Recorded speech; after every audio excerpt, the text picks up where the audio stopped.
Assalamualaikum warahmatullahi wabarakatuh. Perkenalkan, nama saya Anissa Ludiarsyanti dengan NPM 201705134. Saya akan membahas push dan otomata. Definisinya sendiri, PDA merupakan mesin otomata dari bus context, mempunyai memori penyimpanan yang tidak terbatas berupa stack atau tumpukan, lalu merupakan otomata yang menerima bahasa yang dibangkitkan oleh CFG serupa dengan FSA tapi dilengkapi dengan tumpukan. Ciri-cirinya memiliki top of stack atau puncak tumpukan, lalu aturan pengisian stacknya itu dengan LIFO atau last in first out, lalu pop adalah pengambilan elemen dari stack, lalu push adalah memasukkan elemen ke dalam stack. PDA memiliki 7 tuple, yang 5 diantaranya sama dengan FSA. Yang membedakan tuple pada PDA adalah adanya tuple untuk mewakili himpunan abjad simbol tumpukan atau stack, dan juga simbol awal stack. Cara kerja dari PDA, transisinya biasanya ditulis dalam bentuk transisi dalam kurung state, input simbol, dan stack simbol. Sedangkan output dari transisi itu adalah set pasangan state baru dan sebuah string dari stack simbol yang menggantikan stack simbol pada top of stack. Nah, jika gamma atau simbol stacknya itu adalah epsilon, maka stack akan di-pop. Kemudian jika gamanya adalah X, maka stack tidak berubah. Jika gamanya adalah YZ, maka X akan digantikan oleh Z dan Y di-push ke dalam stack. Nah, string dikatakan diterima jika setelah string dibaca berakhir di F atau final state, kemudian stack menjadi kosong.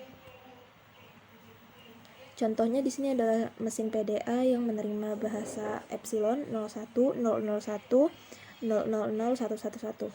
Nah, ini adalah mesin PDA. Transisinya sendiri dari Q1 itu inputnya epsilon, top stacknya epsilon, dan string stacknya Z. Kemudian dia menuju ke Q2. Dari Q2 inputan 0, top stack epsilon, maka string stacknya adalah 0. Kembali ke Q2, inputnya 1, maka top stacknya 0, lalu dia di epsilon atau di pop nanti stacknya, dan dia menuju ke Q3. Di Q3 input 1 juga seperti Q2, dia top stacknya 0 dan stacknya akan di pop, dan dia kembali ke Q3. Dari Q3 ini dia ada input epsilon, lalu top stacknya Z, maka akan di pop stacknya, dan ini berakhir di final state Q4.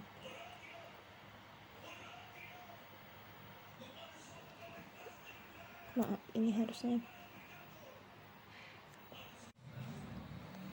Nah, misal string yang dibaca adalah 0011, maka deskripsi seketikanya adalah Q1 0011 dan Z. Jadi di sini Q1 set itu state awalnya, 0011 itu adalah inputnya, Z adalah stack awal. Kemudian dari Q1 itu dia menuju ke Q2. Nah, dari Q2 ini baru kita mulai input dari 0. Di sini ketika Q2 inputnya 0, dia akan nge-push 0 ke dalam stack. Jadi di sini setelahnya transisinya menjadi 0Z di stacknya. Kemudian stringnya tinggal 011, kita operasikan, kita inputkan 0 lagi. Ini masih di Q2, berarti sama, dia nge-push 0, jadi sekarang stacknya itu 00Z dan state-nya dia masih di Q2, sedangkan inputnya sekarang tinggal 11. Nah, 1 ini di Q2 dia mengarah ke Q3, dan karena top stacknya 0, dia string stacknya itu di epsilon atau di pop, jadi 0 akan dikeluarkan. Nah, di transisi selanjutnya Q3 lalu inputnya tinggal 1 dan stacknya tinggal 0z. Kemudian di Q3 itu diinputkan 1, dia juga epsilon, artinya kita pop 0-nya atau keluarkan 0-nya, dan dia masih ke Q3 state-nya. Jadi transisi selanjutnya adalah Q3, kemudian inputnya sudah epsilon dan stacknya tinggal z. Nah di Q3 ini ketika inputnya epsilon dan top stacknya z, dia akan mengepop stacknya dan juga mengarah ke final state Q4.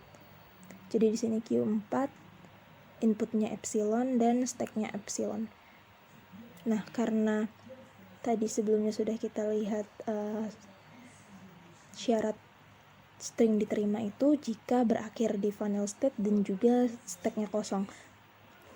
Nah deskripsi seketika ini menunjukkan kalau dia berakhir di Q4 final state dan stacknya epsilon atau kosong, maka string 0011 ini diterima.